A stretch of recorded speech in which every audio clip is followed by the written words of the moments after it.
Good morning students, कैसे हो? +1 class chapter 2 चल रहा था हमारा, भू आकृति। उसमें था भू आकृति यानी कि भूमि की आकृति कैसी है। तो हम भारत के बारे में पढ़ रहे हैं, तो भारत की आकृति के बारे में अध्ययन करेंगे। हमने शुरू में पढ़ा था उत्तरी या उत्तर पूर्वी पर्वतमाला। अब ये भारत है, भारत का है ये उत्तरी भाग, नॉर्थ, साउथ, ईस्ट और वेस्ट, उत्तर, दक्षिण, पूर्व, पश्चिम, उत्तरी और उत्तर पूर्वी पर्वतमाला। जम्मू कश्मीर, हिमाचल, उत्तराखंड, ये उत्तरी भाग में जो इस प्रकार की लाइनें आपको ऊपर से नीचे की ओर दिखाई दे रही है, यहाँ पर है पर्वत, हिमालय पर्वत। उसके बारे में हमने अध्ययन कर लिया था। शुरू में हमने पढ़ा था हिमालय को 4 भागों में बांटा जाता है, तिब्बत हिमालय, महान हिमालय या हिमाद्री, तीसरा है लघु हिमालय और चौथा है शिवालिक हिमालय। अब इस हिमालय की उत्पत्ति कैसे हुई थी? आज से करोड़ों वर्ष पहले ऐसा माना जाता है कि सभी महाद्वीप आपस में जुड़े हुए थे। उन सभी महाद्वीपों के बीच में एक छोटा सा सागर था, उसका नाम था टेथिस सागर। छोटा सा एक सागर था, उसका नाम था टेथिस सागर। लेकिन पृथ्वी के आंतरिक भाग में एक हलचल हुई, जिसके कारण कुछ महाद्वीप उत्तर की ओर खिसकने शुरू हो गए या उत्तर की ओर चलने शुरू हो गए। कुछ महाद्वीप है वो पश्चिम की ओर चलना शुरू हो गए। तो आपने कभी मैप पर अंटार्कटिका महाद्वीप देखा होगा, जो कि बिल्कुल दक्षिण में है, दक्षिणी ध्रुव उसके अंटार्कटिका महाद्वीप पर स्थित है। तो भारत, ऑस्ट्रेलिया, अफ्रीका, अंटार्कटिका, ये सभी क्षेत्र आपस में जुड़े हुए थे। लेकिन जैसे पृथ्वी के आंतरिक भाग में हलचल हुई, भारत है वो अंटार्कटिका से अलग होकर धीरे धीरे उत्तर की ओर खिसकना भारत ने शुरू कर दिया। भारत के स्थल भाग ने उत्तर की ओर खिसकना शुरू कर दिया। एक समय ऐसा आया कि भारत अंटार्कटिका से पूरी तरह अलग होकर उत्तर की ओर जा रहा था। तो उसके सामने, यानी कि इसको प्लेट कहते हैं, भारतीय प्लेट, भारतीय प्लेट बोलते हैं इसको। तो भारतीय प्लेट के सामने यूरेशिया का मतलब होता है यूरोप प्लस एशिया। इसको सम्मिलित रूप से है वो यूरेशिया कहते हैं, क्योंकि एक देश है रूस, जो कि विश्व का सबसे बड़ा देश है। रूस है वो 2 महाद्वीपों में फैला हुआ है, यूरोप और एशिया में। तो सम्मिलित रूप से उस पूरे क्षेत्र को यूरेशिया कहा जाता है। जैसे ही भारतीय प्लेट उत्तर की तरफ खिसक रही थी या भारत उत्तर की तरफ खिसक रहा था, उसके सामने यूरेशियाई प्लेट आ गई। अब दोनों प्लेटें आपस में टकराई। अब अगर हम कोई प्लास्टिक की छड़ी लेते हैं और दोनों ओर से अगर बराबर से दबाव डालते हैं, तो उस छड़ी के बीच में से इस प्रकार की आकृति हो जाती है। एक स्थान ऊपर उठ जाता है, एक नीचे हो जाता है, और जब बहुत अधिक दबाव डालते हैं तो अंत में वो टूट जाती है। ये हालात यहाँ पर पैदा हुए। इसी प्रकार की आकृति यहाँ पर बन गई कि भारतीय प्लेट जैसे उत्तर की ओर जा रही थी, यूरेशिया प्लेट से टकराई। दोनों प्लेटों के आपस में टकराने से दोनों के बीच में जो मैंने आपको पहले सागर बताया था, छोटा सा टेथिस नाम का सागर है, वो एक, उसमें जल की मात्रा कम थी और रेत, कंकड़ पत्थर यानी कि अवसाद, उसको अवसाद बोलते हैं, रेत, कंकड़ पत्थर आदि को अवसाद की मात्रा अधिक थी। दोनों प्लेटों के आपस में टकराने से वो अवसाद है वो बीच में आ गया और वलन जैसी आकृति हो गई। एक भाग ऊपर उठ गया, एक भाग नीचे, फिर एक भाग ऊपर, फिर एक भाग नीचे। इसी प्रकार हिमालय की आकृति है, क्योंकि सबसे पहले भारत के उत्तर में देखें तो इस प्रकार हिमालय, तिब्बत हिमालय है। यहाँ पर तिब्बत है हिमालय, जो कि मुख्य रूप से भारत में नहीं है। तिब्बत एक अलग देश है, चाइना ने उस पर अधिकार कर रखा है, तो उसके बारे में थोड़ा सा अध्ययन हम करते हैं। उसके बाद में जैसे ही हम तिब्बत हिमालय से, यानी कि ऊंची चोटी है, इसकी ऊंचाई लगभग 3-4 मीटर, 2500 मीटर के आसपास है, कई जगह 4100 मीटर भी लिखाता है। तो उसके बाद में यहाँ पर एक समतल भूभाग है। उसके दक्षिण में आते हैं तो यहाँ पर है महान हिमालय, इसको कहते हैं महान हिमालय, या इसको हिमाद्री भी कहते हैं। हिमाद्री क्यों, महान क्यों कहते हैं? क्योंकि ये सबसे ऊंची पर्वत श्रेणी है, ये लगभग 6000 मीटर ऊंची है। और इसको हिमाद्री क्यों कहते हैं? क्योंकि इसके अधिकतर चोटियों पर बर्फ है वो बिछी रहती है, पूरे वर्ष यहाँ पर बर्फ बिछी रहती है। अब इन तिब्बत हिमालय, महान, दोनों के बीच में एक समतल भूभाग हो गया। पहले ही आपको बताई थी इस प्रकार की आकृति। अब आप देखो, मान लो ये तिब्बत हिमालय है, ये एक नीचा क्षेत्र आ गया, फिर महान हिमालय आ गया, फिर नीचा क्षेत्र, फिर लघु हिमालय। अब इसके दक्षिण में एक और आ जाता है, एक ऊंची चोटी आ जाती है, जिसका नाम है लघु हिमालय। अब फिर यहाँ पर एक समतल भूभाग है। आपने घाटी सुनी होगी, कश्मीर घाटी का नाम सुना है या श्रीनगर घाटी का नाम सुना है। घाटी का मतलब होता है कि 2 ऊंचे पर्वतों के बीच में एक समतल भूभाग, जिसको घाटी कहते हैं। और इसी प्रकार की घाटियाँ यहाँ पर पाई जाती है। आपने देहरादून, हरिद्वार घाटी के बारे में सुना होगा। उसके दक्षिण में और आते हैं तो यहाँ पर है शिवालिक। शिवालिक। शिवालिक हिमालय सबसे दक्षिण की पर्वतमाला है। अब 4 पर्वतमाला, तिब्बत, महान, लघु और शिवालिक, और उनके बीच में घाटियाँ स्थित है। इसी प्रकार से हिमालय का निर्माण हुआ था। इसको 4 भागों में बांट दिया जाता है। उसके बाद में हमने किया था प्रादेशिक विभाजन। हिमालय का प्रादेशिक विभाजन प्रदेशों के अनुसार विभाजन किया था, या राज्यों के अनुसार कह सकते हैं। एक हमने पढ़ा था यहाँ पर कश्मीर हिमालय या उत्तर पश्चिम हिमालय, जो कि मुख्य रूप से कश्मीर में फैला हुआ है। उसके बाद में हमने नेपाल हिमालय पढ़ लिया, फिर सिक्किम, दार्जिलिंग हिमालय, और उसके बाद में उत्तर पूर्वी हिमालय या अरुणाचल प्रदेश हिमालय हमने पढ़ा था। अब उसके बाद में है उत्तरी भारत का मैदान। अब ये जो आपको समंदर कुछ लाइनें दिखाई दे रही है, पंजाब, हरियाणा, उत्तर प्रदेश, बिहार, पश्चिम बंगाल, असम, यहाँ पर ब्रह्मपुत्र नदी बहती है। ये है उत्तरी भारत का विशाल मैदान, और भारत की अधिकतर जनसंख्या यहीं रहती है। इसी मैदान में भारत की अधिकतर जनसंख्या रहती है, क्योंकि ये समतल भूभाग है। कृषि अन्य सभी प्रकार के कार्यों के लिए यहाँ पर अनेक प्रकार की सुविधाएं प्राप्त है। नदियाँ बहती है तो पीने के लिए स्वच्छ जल की आपूर्ति होती रहती है। अब इसी मैदान बना कैसे? कहते हैं कि उसी समय जब हिमालय की उत्पत्ति हुई थी, तो यहाँ पर जो मिट्टी, कंकड़, पत्थर आदि थे, वो 2 प्लेटों के आपस में टकराने से ऊपर उठ गए। यानी कि हिमालय जहाँ यहाँ पर है, वहाँ पर समतल भूभाग था, लेकिन वो सारा हिमालय का भाग ऊपर उठ गया। तो यहाँ पर एक गहरी खाई बन गई। इस प्रायद्वीपीय पठार, ये है प्रायद्वीपीय पठार है, प्रायद्वीपीय पठार और इस हिमालय के बीच में यहाँ पर एक गहरी खाई बन गई, इसको गर्त भी बोलते हैं। अब हिमालय से बहने वाली कुछ नदियों ने, हिमालय से नदियाँ एक तो यहाँ से निकलती है, इसका नाम है सिंधु नदी, जो कि पाकिस्तान में चली जाती है, सिंधु नदी।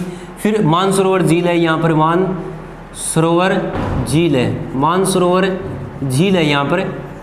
उससे एक नदी निकल जाती है पूर्व की ओर, उसका नाम, यहाँ से भारत में प्रवेश करती है, इसका नाम है सांगपो। यहाँ पर जब ये तिब्बत में बहती है, तिब्बत है यहाँ पर, तिब्बत में बहती है, इसका अर्थ नाम है सांगपो। सांगपो का अर्थ होता है शुद्ध करने वाला। अब जैसे ये भारत में यहाँ पर अरुणाचल प्रदेश में प्रवेश करती है यहाँ पर, तो इसका नाम यहाँ पर माना जाता है दिहांग। अरुणाचल, इसका ब्रह्मपुत्र का शुरू में नाम क्या है? सांगपो। तिब्बत में अरुणाचल प्रदेश में प्रवेश करती है तो ब्रह्मपुत्र को दिहांग कहते हैं। और जैसे यहाँ पर ये असम में आती है, तब इसका नाम पड़ता है ब्रह्मपुत्र। उत्तर पूर्व में ब्रह्मपुत्र नदी हो गई, सिंधु नदी और सिंधु की सहायक नदियाँ सतलुज, रावी, व्यास, झेलम, चिनाब, सहायक नदियाँ। उसके बाद में यहाँ से निकलती है गंगा नदी, जो कि उत्तर प्रदेश से बहती है। गंगा, यमुना और उसकी सहायक नदियाँ हैं। दक्षिणी पठार से भी कुछ एक नदियाँ आती है। इन नदियों ने अवसाद को बहाकर लाई। अवसाद होती है कंकड़, पत्थर आदि।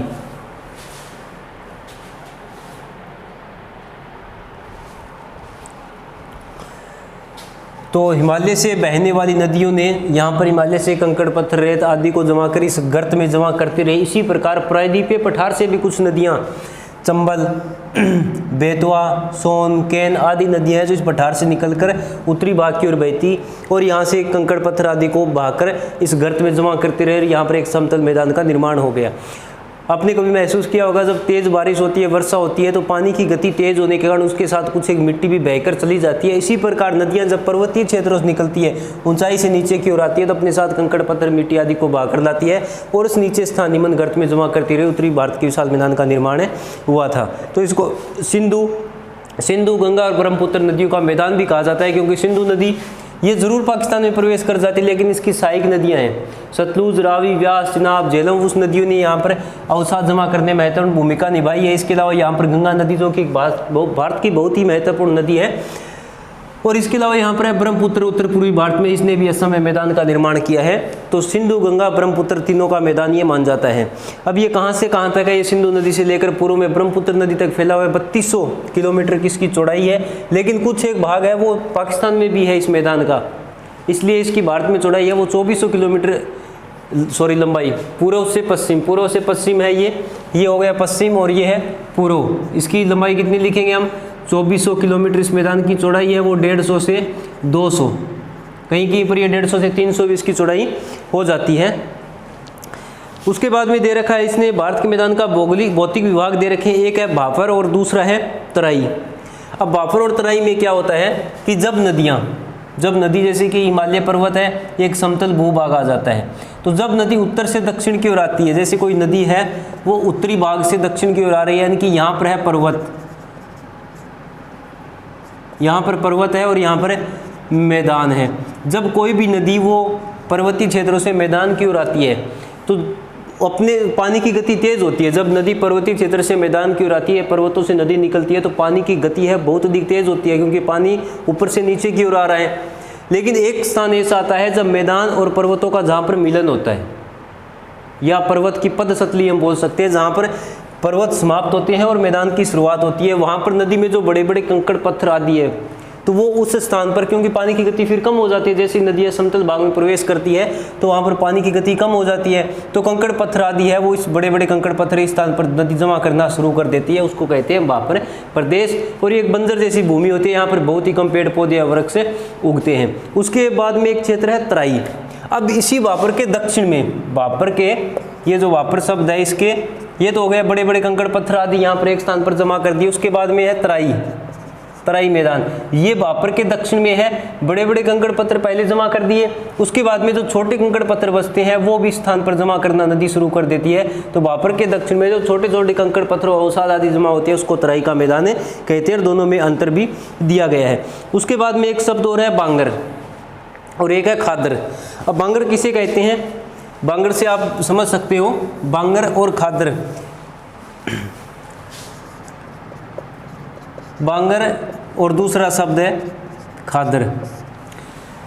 जब नदी एक स्थान से बहती है, किसी स्थान से कोई नदी बहती है, एग्जाम्पल के तौर पर हम सिरसा की घग्गर नदी का अगर वर्णन करें या उसके बारे में एग्जाम्पल के तौर पर सोचें, जब एक स्थान से एक नदी बह रही है तो कुछ स्थान ऐसे होते हैं जहाँ पर प्रतिवर्ष बाढ़ आती है। जैसे बिहार है, यहाँ पर कोसी नदी बहती है, प्रतिवर्ष बाढ़ आती है। ब्रह्मपुत्र नदी है, प्रतिवर्ष बाढ़ आती है।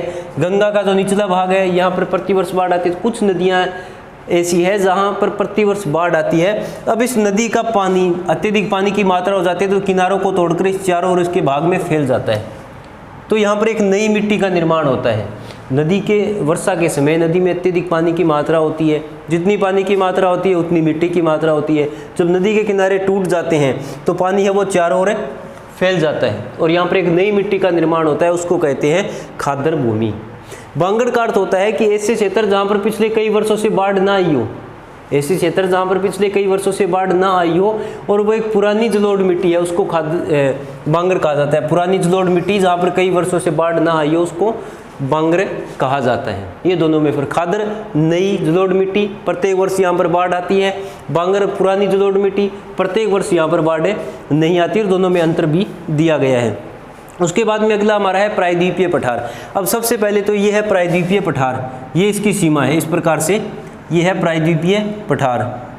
अब प्रायद्वीपीय पठार, प्रायद्वीप की सीमा क्या बताई थी आपको कि तीन ओर से, जैसे कि ये हो गया अरब सागर, इसके पूर्व में कौन सा हो गया, बंगाल की खाड़ी, बंगाल की खाड़ी, और भारत के दक्षिण में कौन सा है, हिंद महासागर, हिंद महासागर। तो तीन और जलीय क्षेत्र है भारत के, पश्चिम में अरब सागर, पूर्व में बंगाल की खाड़ी और दक्षिण में हिंद महासागर। तो एक ऐसा स्थल भाग जिसके तीन और जलीय क्षेत्र हो उसको प्रायद्वीप कहते हैं। प्रायद्वीप तक तो ठीक है। अब एक शब्द आ गया इसके साथ आ गया पठार, एक ऐसा भूभाग जो समुद्र तल से 600 से 900 मीटर, इसकी डेफिनेशन कुछ एक किताबों में अलग अलग मिलती है, कहीं पर 600 से 900 मीटर है, कहीं पर 300 से 900 है, लेकिन औसत रूप से हम लिख सकते हैं कि एक ऐसा भूभाग या ऐसा एक स्थल भाग जिसकी समुद्र तल से औसत ऊंचाई 600 से 900 मीटर हो और ऊपर से मेज की तरह समतल हो, यानी कि पठार ऊपर से मेज की तरह समतल है। अब पठार और पर्वत में ज़्यादा फर्क नहीं होता, इसमें मुख्य फर्क यही है कि सिर्फ मेज की तरह समतल होता है, पठार कभी भी नुकीला नहीं होता। नहीं तो ऊंचाई के अनुसार देखें तो तिब्बत का पठार है, तिब्बत का पठार नाम आपने सुना होगा, पढ़ा होगा, इसको पामीर का पठार भी कहते हैं, इसको विश्व की छत भी कहते हैं। अब तिब्बत के पठार की ऊंचाई है वो 5000 मीटर है, तिब्बत के पठार की ऊंचाई है वो 5000 मीटर है, यानी कि 5 किलोमीटर है। अब 600 से 900 की डेफिनेशन देखें फिर तो ये पठार है ही नहीं, लेकिन इसकी ऊंचाई के अनुसार हम पठार को विभाजित नहीं कर सकते हैं। बस इसका मतलब ये है कि औसत ऊंचाई इसकी 700 से 900 मीटर के आसपास हो और ऊपर से मेज की तरह समतल हो। पहाड़ जो होते हैं, पर्वत होते हैं, वो कभी भी ऊपर से मेज की तरह समतल नहीं होते। पठार है वो मेज की तरह समतल होना चाहिए। अब इस तथ्य और विस्तार देखो, ये उत्तरी मैदान, ये उत्तरी मैदान है, इसके दक्षिण में स्थित है। तीनों ओर से जल से या समुद्र से घिरा होने के कारण ये प्रायद्वीपीय पठार कहलाता है। अब इसका शीर्ष देखो आप कि यहाँ से शुरू होता है इसका शीर्ष, ये लगभग है अहमदाबाद के निकट से, यहाँ पर गुजरात में है अहमदाबाद। अहमदाबाद से ये होता हुआ यहाँ से घूमता हुआ यहाँ तक ये लगभग दिल्ली तक चला जाता है। दिल्ली से फिर ये उत्तर प्रदेश, बिहार में राजमहल की पहाड़ियाँ हैं, ये इसकी उत्तरी सीमा है। राजमहल की पहाड़ियाँ हैं वो बिहार में उत्तरी सीमाएँ। दक्षिण पूर्व में पूर्वी तट हो गया, पश्चिम में पश्चिमी तट हो गया और दक्षिण में हिंद महासागर है, कन्याकुमारी है ही। अब पठार की औसत ऊंचाई इसने 700 से 900 मीटर दे रखी है, लेकिन ये ऊपर से मेज की तरह समतल होना चाहिए। अब पहाड़ियों, पठारों और नदी घाटियों का संग्रह का मतलब होता है इकट्ठा होना। अब इस पठार पर भी अनेक नदियाँ बहती है। ये जो मैं वो एक बार साफ कर देता हूँ, आपको पता चल जाए कौन सा पठार है। ये है पठार, ये भारत का पठारी भाग है। यहाँ पर कुछ नदियाँ भी बहती है, जैसे यहाँ से निकलती है गोदावरी नदी, उसके बाद में यहाँ से चलती है कृष्णा और यहाँ पर है कावेरी नदी। और इनकी अनेक सहायक नदियाँ भी है कि यहाँ पर छत्तीसगढ़ से निकलती है महानदी, जैसे ये हो गई महानदी, गोदावरी, कृष्णा और कावेरी मुख्य नदियाँ। इसके अलावा छोटी छोटी अनेक नदियाँ भी है, तुंगभद्रा है, इंद्रावती है, पेनगंगा है, भीमा है, मंजरा है, तेल नदी है, बहुत सी नदियाँ, छोटी छोटी नदियाँ और भी है। यहाँ पर मुख्य 4 नदियाँ हो गई, महानदी, गोदावरी, कृष्णा, कावेरी, ये तो हो गई पूर्व की नदियाँ। उसके बाद में पश्चिम की भी नदियाँ हैं, जैसे कि यहाँ से एक बहती है नर्मदा और एक यहाँ पर है ताप्ती, 2 नदियाँ पश्चिम की ओर बहती है। इसके अलावा यहाँ पर माई नदी है, साबरमती है, श्रावती है, पेरियार है और छोटी छोटी अनेक नदियाँ भी, लेकिन ये कुछ एक मुख्य नदियाँ हैं। अब कुछ एक पर्वत की बात की इसने, पहाड़ियों। अब पहाड़ यहाँ पर एक विंध्याचल पर्वत है, अगर आपने कभी नाम सुना हो, यहाँ पर है विंध्याचल, गुजरात से शुरू होता है। ये है विंध्याचल पर्वत, ये जो लाइन में लगा रहा हूँ विंध्याचल पर्वत है। विंध्याचल पर्वत के दक्षिण में आता है नर्मदा नदी, ये नर्मदा हो गई। अब नर्मदा के दक्षिण में आता है सतपुड़ा पर्वत। अब सतपुड़ा के दक्षिण में ये है ताप्ती नदी और इस ताप्ती के दक्षिण में महाराष्ट्र में है अजंता की पहाड़ियाँ। इस प्रकार से पठार पर कुछ एक पहाड़ियाँ भी है। अब कई बार प्रश्न किया जाता है कि भारत की कौन सी नदी है वो भ्रंश घाटी से बहती है। अब भ्रंश घाटी का मतलब होता है कि 2 ऊंचे पर्वत, एक ये हो गया पर्वत और एक ही हो गया पर्वत, जब इन दोनों के बीच से कोई नदी बहती है वो कहलाती है भ्रंश घाटी बहती हुई नदी। 2 ऊंचे पर्वतों के बीच में एक गहरा स्थान, उसको भ्रंश घाटी कहते हैं। अब नर्मदा है, उत्तर में विंध्याचल है, दक्षिण में सतपुड़ा है, दोनों के बीच से बहती है, तो कौन सी होगी कि भारत में कौन सी नदी भ्रंश घाटी से बहती है? नर्मदा। उसके बाद में दूसरी नदी कौन सी है? ताप्ती, क्योंकि ताप्ती के दक्षिण में अजंता की पहाड़ी है, उत्तर में सतपुड़ा की पहाड़ियाँ हैं, दूसरी नदी है ताप्ती। तो नर्मदा और ताप्ती दोनों भ्रंश घाटी से बहती हुई नदियां हैं। अब महानदी, गोदावरी, कृष्णा, कावेरी, नर्मदा, ताप्ती आदि यहाँ की नदियां, और इस नदियों ने इस पठार को छोटे छोटे भागों में बांट दिया है, क्योंकि लगातार ये कई वर्षों से बह रही है। एक चीज़ और है कि हिमालय की जो नदियां हैं वो नई है या नवीन है, जबकि प्रायद्वीपीय पठार की नदियां हैं वो पुरानी है। अब पुरानी और नई का पता कैसे चलता है कि हिमालय में आज भी नदियां हैं वो पानी तेज़ गति से बहता है, वहाँ पर मिट्टी को लगातार काट रहा है, जबकि नर्मदा, ताप्ती, गोदावरी, कृष्णा, कावेरी नदियाँ इन्होंने अपने आधार तल को प्राप्त कर लिया है। जितनी इनकी घाटियाँ गहरी होनी थी वो हो चुकी है, जितनी मिट्टी का इन्होंने अपर्दन करना था वो लगभग कर चुकी है। अब इनकी चौड़ाई बहुत अधिक हो गई है, जबकि जो हिमालय की नदी है उनकी चौड़ाई कम है, उनकी पानी की गति अधिक है, क्योंकि आज भी वो किनारों का नदियाँ अपर्दन करती है, लेकिन ये पुरानी है नदियाँ। इसके अलावा चंबल, भेंड बुरेन जैसे कुछ माकड़ का ये चंबल नदी है, यहाँ से निकलती है, राजस्थान से बहती है, कोटा से। उसके आसपास में क्षेत्र में बहुत ही गहरे गहरे खड्डे या जंगल पाए जाता है, जिसको कि चंबल के बीड़ भी कहा जाता है। प्रायद्वीप पठार को कितने भागों में बांटा जाता है? देखो, पहला है दक्कन का पठार, दूसरा है मध्यवर्ती उच्च भूभाग, और तीसरा है उत्तर पूर्वी पठार। उत्तर पूर्वी पठार तो उत्तर पूर्वी भाग में भारत में हो जाता है। अब दक्कन के पठार ये है ताप्ती नदी के दक्षिण में। अब ताप्ती नदी कौन सी बताई आपको? ताप्ती नदी बताई थी, ये रही, ये है ताप्ती नदी। इसके दक्षिण में है, इसको क्या कहते हैं? दक्कन का पठार। दक्कन का पठार कहते हैं इसको, दक्कन या दक्षिण। दक्कन आपने सुना होगा, दक्षिण और दक्कन एक ही बात है, दक्षिण का पठार या दक्कन का पठार। अब इसके अंतर्गत कौन कौन ये 5 लाख वर्ग किलोमीटर क्षेत्र में फैला हुआ है। ये मध्य प्रदेश, महाराष्ट्र, क्योंकि जो ताप्ती नदी है मध्य प्रदेश के बैतूल जिले से निकलती है, तो मध्य प्रदेश में इसका विस्तार है दक्कन के पठार का। तो मध्य प्रदेश, महाराष्ट्र, कर्नाटक इसमें आते हैं। और उत्तर पश्चिम में इसमें कौन से हो गए, देखो उत्तर पश्चिम विंध्याचल पर्वत हो गया, उसके बाद में उत्तर में मैकाल और महादेव की पहाड़ियाँ। मैकाल और महादेव क्या है कि विंध्याचल के पर्वत के नाम बदलते रहते हैं। अब जैसे हिमालय को फिर कितने भागों में बांट दिया हमने, तिब्बत हिमालय, महान हिमालय, लघु हिमालय, शिवालिक हिमालय। इसी प्रकार तो विंध्याचल है, विंध्याचल से आगे 2 पहाड़ियाँ और छोटी छोटी पहाड़ियाँ, उनको महादेव और मैकाल की पहाड़ियाँ कहा जाता है। अब इसके पूर्व में पूर्वी घाट है, ये रहा, पश्चिम में पश्चिमी घाट है। अब एक तटीय मैदान और घाट दोनों का फर्क है। इस लाइन, ये लाइन जो है और ये एक तटीय मैदान, ये तट की रेखा, दोनों के बीच में एक समतल भूभाग है, इसको कहते हैं तटीय मैदान। और इस क्षेत्र को घाट भी कहते हैं, पूर्वी घाट और पश्चिमी घाट। अब पश्चिमी घाट है वो अनेक नामों से जान जाता है। यहाँ पर महाराष्ट्र, ये महाराष्ट्र है, यहाँ पर इसको सह्याद्री कहते हैं पश्चिमी घाट को।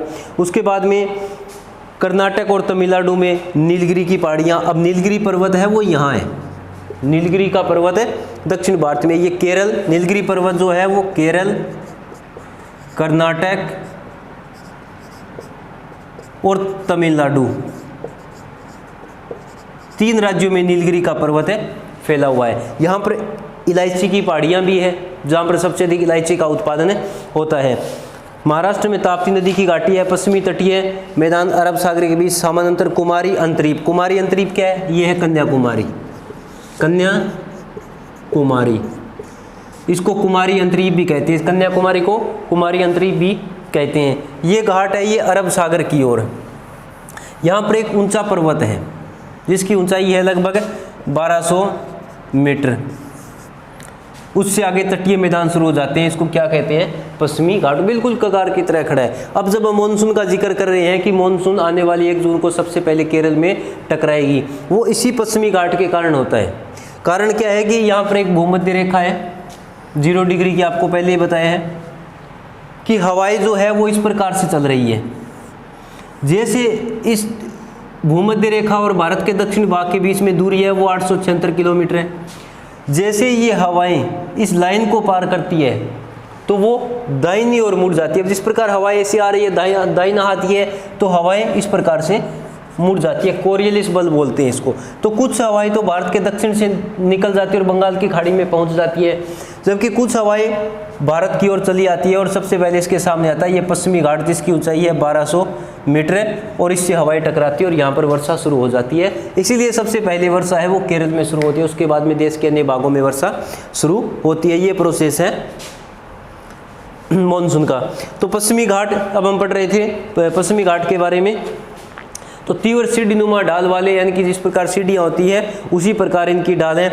दक्षिण की ओर इनकी चौड़ाई 65 से 80 किलोमीटर है। इस घाट की औसत ऊंचाई 1500 मीटर है। यहाँ पर 1200 से 1500 मीटर, क्योंकि जैसे कि अनेक ऊंची चोटियाँ हैं, कालसूबाई जैसी चोटियाँ हैं, कालसूबाई, नीलगिरी, यहाँ पर कुछ एक चोटियाँ हैं जिनकी ऊंचाई अधिक है। अब इस यहाँ पर 3 दर्रे भी हैं। दर्रा शब्द हमने पहले भी पढ़ा था कि एक जैसे कि कोई ऊंचा पर्वत है, ये 2 ऊंचे पर्वत हो गए, इनके बीच में एक नीचा स्थान है जहाँ से सड़क मार्ग और रेल मार्ग होता है, उसको दर्रा कहते हैं। यहाँ पर भी ये बिल्कुल खड़ा हुआ कगार है। तो इस क्षेत्र को भारत के अन्य क्षेत्रों से जोड़ने का, मुंबई यहाँ पर रह गया मुंबई, अब मुंबई भारत की आर्थिक राजधानी है तो दूसरे क्षेत्रों से जोड़ना होगा। यहाँ पर मैंगलोर है, मैंगलोर भी एक बंदरगाह है। पणजी है गोवा, जो कि एक पर्यटक राज्य भी हम कह सकते हैं, पर्यटक शहर भी कह सकते हैं। कोची है, तिरुवनंतपुरम है। इनको जोड़ने के लिए इस घाट को पार करने दर्रों की आवश्यकता होती है। तो महाराष्ट्र में थाल घाट और पाल घाट नामक 2 दर्रे हैं, जहाँ से कोलकाता और चेन्नई की तरफ रेल मार्ग, सड़क मार्ग जाता है। और एक केरल में एक दर्रा है महाराष्ट्र में थाल घाट और भोर घाट। महाराष्ट्र में यहाँ पर एक थाल घाट है और यहाँ पर भोर घाट है। और यहाँ केरल में है पाल घाट। केरल में एक सेनकोटा नाम का भी दर्रा है, जहाँ से रेल मार्ग और सड़क मार्ग जाते हैं। इसी प्रकार है पूर्वी घाट, पश्चिमी घाट की तरह पूर्वी घाट है, लेकिन पूर्वी घाट है वो पूरी तरह ऊपर उठा हुआ नहीं। यहाँ पर नदियाँ ज़्यादा है, जैसे महानदी हो गई, गोदावरी, कृष्णा, कावेरी, नदियों ने इस घाट को काट दिया है। पूर्वी घाट को है वो काट दिया है, इसका अपरदन कर दिया है। तो यहाँ पर जो पूर्वी घाट है बिल्कुल कगार की तरह खड़ा नहीं है, जैसे कि पश्चिमी भाग में है, इस प्रकार से नहीं है। यहाँ पर भी कुछ एक नदियाँ बहती है, उनके नाम हमें बताने हैं। जैसे आप महानदी, गोदावरी, कृष्णा, कावेरी के नाम है बताने हैं। इसको पूर्वी घाटी है, भारत के पूर्व में स्थित है, इसलिए इसको पूर्वी घाटी कहा जाता है। ये महानदी की घाटी, यहाँ से महानदी से लेकर ये कन्याकुमारी या कुमारी अंतरीप, जो भी आपको लिखा मिले, कुमारी अंतरीप भी लिखा मिल सकता है, कन्याकुमारी लिखा मिलता है, यहाँ तक इसकी लंबाई है। अब इसने दे रखा है एक मध्यवर्ती उच्च भूभाग, मध्यवर्ती यानी कि बीच में, जो हम दक्कन के पठार, उत्तरी मैदान हैं दोनों के बीच में, इसको मालवा का पठार भी कहते हैं। मध्य प्रदेश और राजस्थान की सीमा, यहाँ पर ये मालवा का पठार है वो फैला हुआ है, इसको मध्यवर्ती उच्च भूभाग भी कहते हैं। इसके दक्षिण में विंध्याचल और सतपुड़ा पर्वत है। अब आपको बता दिया कि यहाँ पर विंध्याचल हो गया, यहाँ पर सतपुड़ा है, और विंध्याचल के उत्तर में ये मालवा का पठार है। उसके बाद में है अरावली की पहाड़ियाँ। अब अरावली की पहाड़ियाँ सभी को पता है गुजरात में है, या गुजरात के अहमदाबाद से शुरू होती है और दिल्ली तक जाती है। इसकी लंबाई 800 किलोमीटर है। हरियाणा के भी रेवाड़ी, महेंद्रगढ़, मेवात, फरीदाबाद, यहाँ पर भी अरावली की पहाड़ियाँ। और विश्व का सबसे पुराना वलित पर्वत है। जैसे आज हिमालय को हम नया बोलते हैं ना, अरावली विश्व का सबसे पुराना है। ये भी हिमालय की तरह इसकी ऊंचाई बहुत अधिक हुआ करती थी, लेकिन लगातार वायु और जल के अपर्दन के द्वारा इसकी ऊंचाई है वो कम हो गई।